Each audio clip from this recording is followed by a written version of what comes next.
Welcome to Upper Back Mobility 1.0. So this is a lovely, quick, comfortable way to get into your upper back shoulders. This area is not just about not looking like a question mark, so it's not just about posture. It is very much essential for breathing mechanics. If you can't expand and don't have space in here, you won't be able to breathe properly. You also won't be able to connect to your core properly because core is innervated from T6 to T12. And if you don't have the right neural outflow, you're going to have a non-optimal abdominal wall.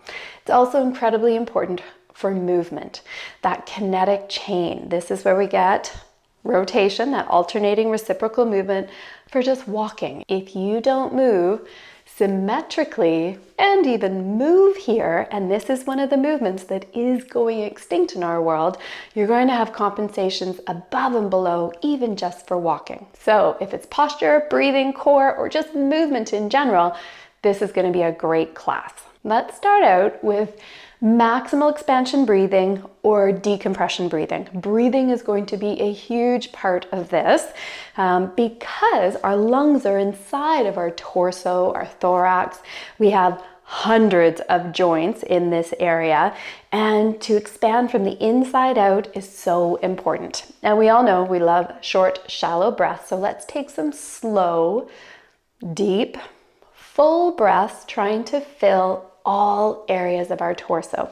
So I do recommend hands on your hips. You can do this standing, sitting, kneeling like this, whatever is comfortable for you.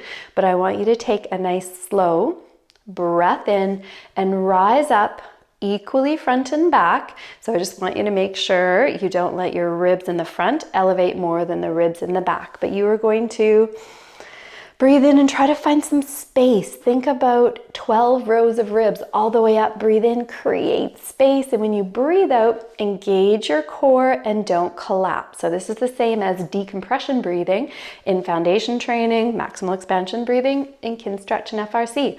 Another breath in, rising up. We call this north-south in the Egoscue method. Breathing in, trying to find length. You can imagine little hooks hooking right into your back in some of those stiff areas, and just rise up right there on the breath in and stay tall when you breathe out, engaging your core. Effort is required. We want to push back against gravity. All right, I also want you to think about your armpits and across the front of your shoulders. You have lobes of your lungs right there. So breathe in and try to fill right there. Good. You can even think about the base of your neck. There are lobes right there too. Try to get tall, maybe into that kidney area just above it. Breathe in, and we do get expansion all the way through our abdomen and back as well, because as we breathe in, that pressurizes your core. So you get expansion. You want to get big on the breath in. Nice. One more breath in, the biggest breath that you can. All of those spaces, right, left, sides, front, back, north, south, east, west. And when you breathe out, core engaged. Good. Okay, now I'm gonna get you to grab your roller. If you don't have a roller, you can use a block. We're gonna lie down on the ground and we are going to do some segmentations for that stiff area in our back that we all have. So first, just go find a place to put this. If you have a block, you're gonna have to position it and just kind of see. But there should be an area where you feel a little tender, a little stiff. And you are going to just support your head with your hands. Engage your core. So I don't want your whole back, like lumbar spine, moving. You're going to anchor these down, and it's just a very small movement. Segmentation. So I would suggest most people maybe start just below their shoulder blades, and you are going to try to only move that segment. Again, don't let the back arch down below, and then flex, extend, nice and relax, good, and flex. Now, if you can, close your eyes. I am trying to get some perturbations right here. I want you digging in with this roller or block to try to wake up those sensory nerve endings to get some feeling and life in this area. This is a segmental control deficit. So again, a chunk that doesn't move segmentally on most humans. And we're going to try to restore that segmental motion.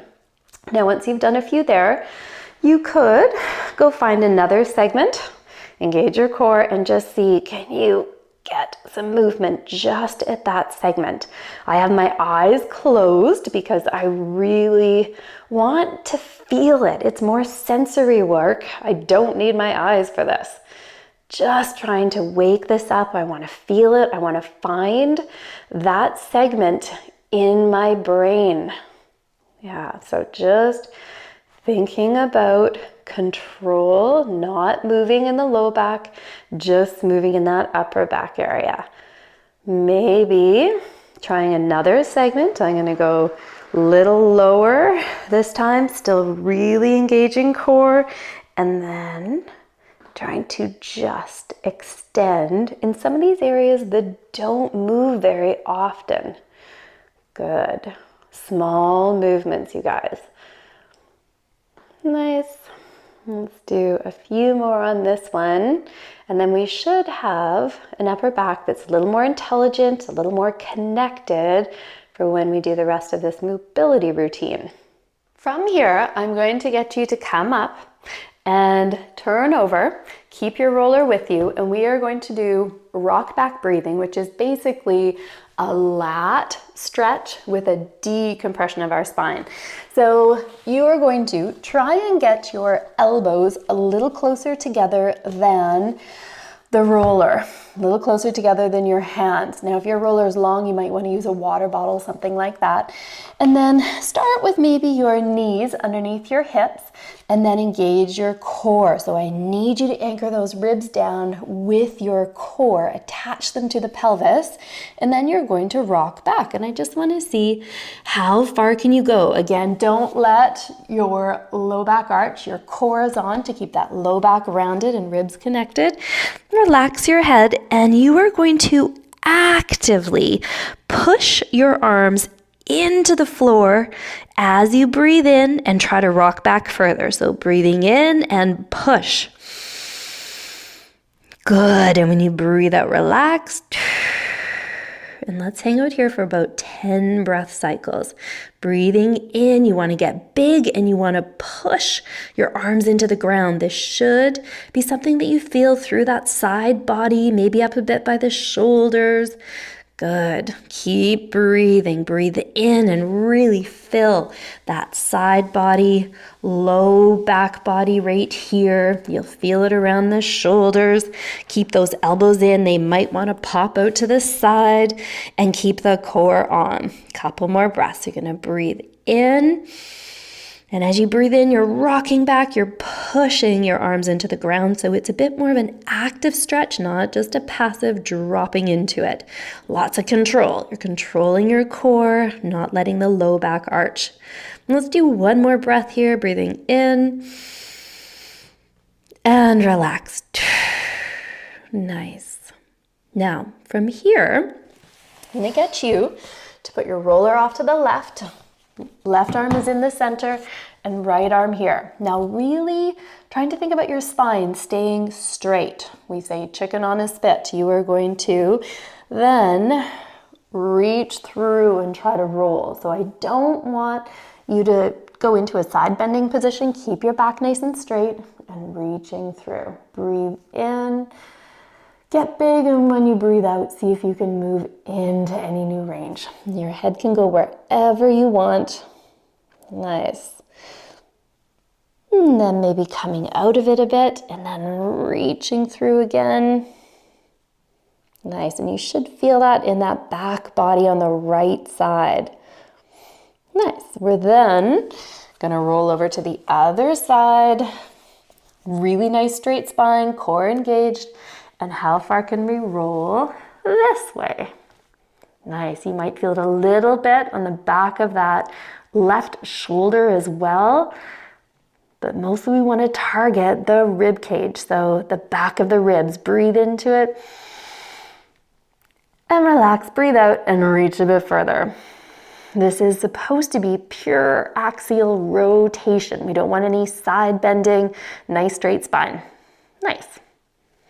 Maybe come out a little, and then let's see, can we roll in a bit more? And again, always use your breath. It's such a good tool whenever you're working on your upper back or shoulders. That's your sneaky way in, side out, expanding, not always outside in. One more breath. And out. Nice. And then come on back out. From here, let's go into our multi-segmental spine segmentation. So I'm going to do this in a compressed quadruped. If this is hard on hips and knees or ankles, you can sit on a block or come right up into a full quadruped. Okay. Otherwise, let's go find maximum flexion. So that means tuck your head, tuck your tailbone, and press back into full flexion. And I want you to just think segmentally. Close your eyes. Each segment going up your spine, is it maximally pushed away from your hands? Pull with your belly, with your core, and try to flex everything. Then glue your hands to the ground, pull through, look up to the sky, tailbone back, and you're going to try to pull through with your chest and get maximum extension, especially in that area between the shoulder blades that gets really stiff. Good. Let's do one more lap. Maximum flexion. Good. Maximum extension. So those are those 17 segments from your low back to the top of your spine. Now from here, I want you to keep your upper back locked in extension. So really pulling through. Your hands are actively glued to the ground, pulling you through. And can you just posteriorly tilt your pelvis and flex your lumbar spine? So it looks like that, but not letting your upper back round as well. So upper back stays extended, and you are just trying to anteriorly and posteriorly tilt your pelvis, flex your low back, but trying to dissociate. Do you have the intelligence, the awareness, and that body control to move your spine in two parts? Good. I always like to do this one in particular. It's the one that often you lose control in. Okay, now we're going to go back to full extension. So everything is arched. You're looking up, tailbone back. Good. In this position, can you side bend to the right? So you're going to try to drop your right shoulder to your right hip. Okay, now are you still extended? Have you lost that? And this is where we really want to dial in this specificity. Okay, if you've got it, back to center, and can you stay extended? And bring the left shoulder to the hip. Good, got it? Nice. Back to center. So over to the right, so shoulder to hip, you're side bending in this extended position, and over to the left. Good. And back to center. Now let's do the same thing, but maximally flexed. So pelvis is posteriorly tilted, tailbone is tucked, head is down. Can you go to the right? And are you maximally flexed? If you feel something nice and tight, you can always breathe into it from the inside out. We want that expansion. Nice. And then stay flexed as you take it over. Right shoulder to hip. Good. Take a breath in if it feels tight. Good. Back to center. Off to the right again. Good. And it's nice to compare. Does this side feel as tight as the other? If one's tighter, you could spend more time there. And one more time to the other side. I sometimes call that the four corners of your spine or your back. Good. Can you side bend in flexion and extension? Okay. One more segmental movement. We're going to do rotation. If you're getting a little tired of this position, you can always go up into a full quadruped or even do it sitting. But you are going to put your left hand in the center. Right hand is going to go behind your back. Chicken on a spit. Your spine does not side bend. It is beautiful and straight, elongated from your tailbone to the top of your head. And you are going to try to rotate towards the right. So pull the elbow back, the shoulder back. Your head can go wherever you want it to go. And take a breath into the side you're going towards. See if you can rotate a bit more. Breathe out of the other side. See if you can rotate more. And then unwind. And let's do it again. Rotating towards the right, chicken on a spit. Make sure you have a nice long left waist that you haven't side bent. You've got it. And breath into the side we're going towards. Breath out of the other side. Beautiful. And always thinking about those segmental control deficits. Same thing the other way. Elongate your spine again. Core is on. You got it. And trying to rotate. Thinking each link in the chain. Pull that elbow back, shoulder back, and we can't go any further. Let's use the breath. Breathe in, expand. And breathe out. And the congruent breathing is breathe out more from the right side and rotate more. But keep it pure rotation. Don't sacrifice the length of your spine. Tailbone to the top of your head is as long as is possible. Unwind. And let's try it again. Long spine. Rotating left. Good. And then a breath. Breathe into that left side. Rotate more. Out of the right side. Yes, a movement that is going extinct in our world, spinal rotation, and so important. From here, let's lie down on our right side. You could have a pillow or a block for your head if you want. And I'm going to get you to put something between your knees. Hips and knees are at 90. We're going to keep these together. We are going to start out with our arms out in front of us like this, so at shoulder height. Nice, strong ninja hand, so that means fingers together and long, we're not flexing. Good. And start to irradiate. So irradiation again is core and breathing. I want you to engage your core and then breathe into it. Pack your belly, start to get some stability. We're going to do a shoulder carve. So from here, without moving your neck, without moving your spine, you are going to flex your arm up as high as you can and just make sure you didn't let your ribs pop, that your neck is nice and long. Good. From there, you're going to turn your bicep forward and your hand up to the ceiling and keep turning that way as you reach back. Keep rotating through the arm, but make sure your chest doesn't roll back. We are just doing a shoulder carve, so your shoulders are stacked up.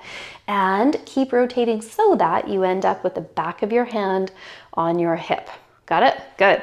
Now, irradiate again. Nice, strong, tall spine. Good. You're breathing, your core is on. And then reach that thumb back behind you. When you cannot move anymore, you're going to turn your palm up to the ceiling, bicep to the ceiling. Keep rotating as you come up. You go by your ear and then back to where we were. Perfect. Now, bow and arrow spinal twist. You are going to pull this top elbow back like you are pulling an arrow back in a bow. Now for this, you are allowed to rotate. So the shoulders aren't stacked. Good. Make sure your head is supported, and you can either gaze at your fingertips with your eyes or you can look up to the ceiling, whatever is good. If your shoulder feels okay, you can then open your arm, and I am going to get you. Again, make sure those hips and knees are at 90, so we're locking up our lumbar spine, which means we're focusing the effort in our upper back, this torso, the ribs and the upper spine. You're going to breathe in, so from the inside out, create space. Fill all of those spots, back body, side body, across the front of the shoulder. And then when you breathe out and you've created space, see if you can move into that space by rolling back a little bit further. So we don't force it, we just notice if we can move further, we do. Now, remember that segmental control deficit where we took the roller and we were up and down our spine trying to wake up those segments? Remember them, find them in your brain again, and just see if you can relax and let those segments specifically contribute to the movement. Rotate. Good. One more breath in. Breathing in, expand, get big. Breathe out. And see if you can move into it a bit more. Beautiful. Arm comes back in. Retrace, and now we are going to do a clock. Arms are going to start out like this again, and you're going to see if you can trace this top hand along the ground. So it's like a clock. You're going to go up to 12 o'clock. Are you still on the ground? Can you go to 1 o'clock, 2 o'clock? And eventually you're probably not going to be able to reach the ground, but you want to try. You want to see, can you touch the ground? And then we're going to compare this to the other side. And once you're at that 3 o'clock position, then we're going to retrace. Search for the floor though. Really reach for it, reach for it, reach for it. When can you find it? There it is. Good. And then coming back. And let's do one more of this. So clock. Going all the way up. Reach tall as you come through 12 o'clock. Try to stay in contact with the ground. Come to 3 o'clock. And then reversing. Biggest circle you can give me. Good. All right. Same thing on the other side. So you have your head supported. You have something between your knees. Your hips and knees are at 90. Arms are straight out in front. Ninja hand, so long, strong fingers. You got it. And we're going to do our shoulder carve. So you are irradiating. Go find your core. Tension this for me. And then breathe into it. Very nice. And then you are going to come from here up into full flexion. So as high up overhead as you can get it. When you can't go any further, the bicep and the palm of the hand turn up to the sky. Always avoiding pinch points. Just make the circle a bit smaller. You're going to keep rotating, but remember, shoulders are stacked up. You're not going to roll back. Reaching, searching behind you, and you'll end up with the back of your hand on your hip. Reorganize everything again, good. And then cut back, reach that thumb back as far as you can. When you can't go any further, you can turn your palm up, bicep up, and continue, come through that 12 o'clock position as tall as you can, and then back to where we started. Bow and arrow spinal twist. So we're now gonna let the spine move. You're gonna pull that right elbow back like you're pulling an arrow back in a bow. So that right elbow is as far away from the fingertips as possible. You can gaze at your left hand or let your neck rotate, whatever you want. And if your shoulder's okay, you can open. Good.